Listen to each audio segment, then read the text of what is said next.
السلام علیکم دوستو، میں ہوں شاہد وسیم اور آپ دیکھ رہے ہیں میرے YouTube channel Khushab bird zone. دوستو آج کا ہمارا ٹاپک ہے پرندوں میں ایگ بائڈنگ، یعنی انڈے کا فیمیل کے اندر پھنس جانا اور نکالنے کا طریقہ۔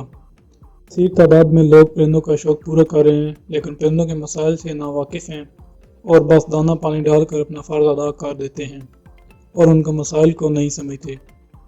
میں بھی پہلے یہی سمجھتا تھا کہ بس دانہ پانی ڈالنا ہی انسان کے لیے بہت بڑی بات ہے، لیکن اگر پتہ چل جائے تو خود ان کا حل نکال سکتے ہیں۔ پھر کسی ایکسپرٹ کی منت سماجت کر کے لانا، خود اس کے سامنے بے بسی کی تصویر بن جانا، اور زیادہ تر لوگوں نے اپنے پرندوں کے پنجرے ایسی جگہ پر رکھے ہوئے کہ ہر کسی کو دکھانا بھی آسان نہیں ہوتا۔ آئیے موضوع کی طرف چلتے ہیں۔ جیسا کہ آپ کو ویڈیو کے ٹائٹل سے ہی معلوم ہو گیا ہے کہ آج کا ہمارا ٹاپک انڈے کا فیمیل میں پھنس جانا اور اس کے نکالنے کا طریقہ۔ تو ایگ بائڈنگ کی پہلے تو میں آپ کو وجوہات بتاتا ہوں۔ دوستو، اگر ابھی تک آپ نے میرے چینل کو سبسکرائب نہیں کیا تو میرے چینل کو ضرور سبسکرائب کریں اور ساتھ دیے گئے بیل آئیکن کو ضرور دبا دیں تاکہ میرے چینل پر ہر آنے والی ویڈیو میں آپ کو پرندوں کے بارے میں تمام تر تفصیلات سے اچھی طرح آگاہی ہو سکے۔ بہت ساری فیمیل جو پہلی دفعہ بریڈ کرتی ہیں ان کے ساتھ یہ مسئلہ پیش آتا ہے کیونکہ وہ انمیچور ہونے کی وجہ سے ایگ لے نہیں کر پاتی۔ فیمیل میں کیلشیم کی کمی ہو جانے کی وجہ سے یہ مسئلہ درپیش آتا ہے۔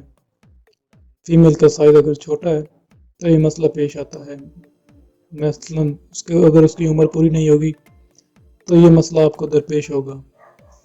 فیمیل کے وینٹ ایریا پر چربی کا آنا یا رسولی کی وجہ سے ایگ بائنڈنگ کا مسئلہ آتا ہے۔ اکثر کچھ شوقین حضرات ایسے ہیں جن کو ایگ بائنڈنگ کا پتہ بھی نہیں چلتا، تو پہلے میں بھی اسی طرح ہی تھا۔ یہ کوئی بات چھپی ڈوکی نہیں ہے، جب تک انسان تجربہ نہیں کرتا تب تک انسان کو سمجھ نہیں آتی کہ کون سا کام کس طریقے سے کرنا ہے۔ ایگ بائنڈنگ کا طریقہ پتہ لگانے کا طریقہ میں آپ کو سمجھاتا ہوں۔ فیمیل کی ویٹ ایریا کا پھول جانا اور کئی دنوں تک ایسا رہنا، جس کا مطلب ہے کہ ایگ لے نہیں ہو رہا۔ عام ٹمپریچر پر بھی فیمیل کا ہانپنا اور بار بار مٹکی یا باکس سے باہر آنا جانا، پروں کو پھیلانا اور بار بار زور لگانا، ایک جگہ بیٹھنا اور زیادہ سے زیادہ اڑان وغیرہ نہ کرنا۔ ایگ نکالنے کا طریقہ، دوستو اس میں آپ نے بہت ہی احتیاط سے اور سوچ سمجھ کر کام کرنا ہے۔ سب سے پہلے اپنی فیمیل کو علیحدہ کریں اور زیتون کا تیل لے کر اس کی وینٹ ایریا پر لگا دیں۔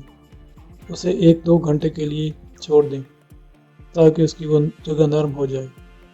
اس کے بعد فیمیل کو اس طرح پکڑیں کہ اسے زمین یا ٹیبل پر آسانی سے الٹا لٹا دیں اور پھر تھوڑا سا تیل لگا کر یہ چیک کریں کہ انڈا سیدھا ہے یا ٹیڑھا، یعنی چوڑائی میں ہو تو پہلے اسے سیدھا کر لیں۔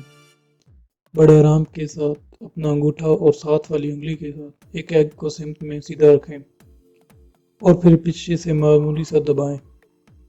ایک بات ضرور یاد رکھیں، فیمیل خود زور لگائے گی، آپ نے بس اس کی مدد کرنی ہے اور اس کام میں جلدی نہیں کرنی اور نہ ہی انڈے پر زور دینا ہے تاکہ انڈا ٹوٹے نہ۔ اس طریقے سے انڈا باہر نکل آئے گا اور فیمیل ریلیکس ہو جائے گی۔ ایسی فیمیل کو 2 ماہ یا اس سے زیادہ کا وقفہ دے کر پھر بریڈ حاصل کریں۔ دوستو ایگ بائڈنگ کی وجہ سے بہت ساری فیمیل مر جاتی ہیں اور یوں بہت بڑا نقصان ہوتا ہے۔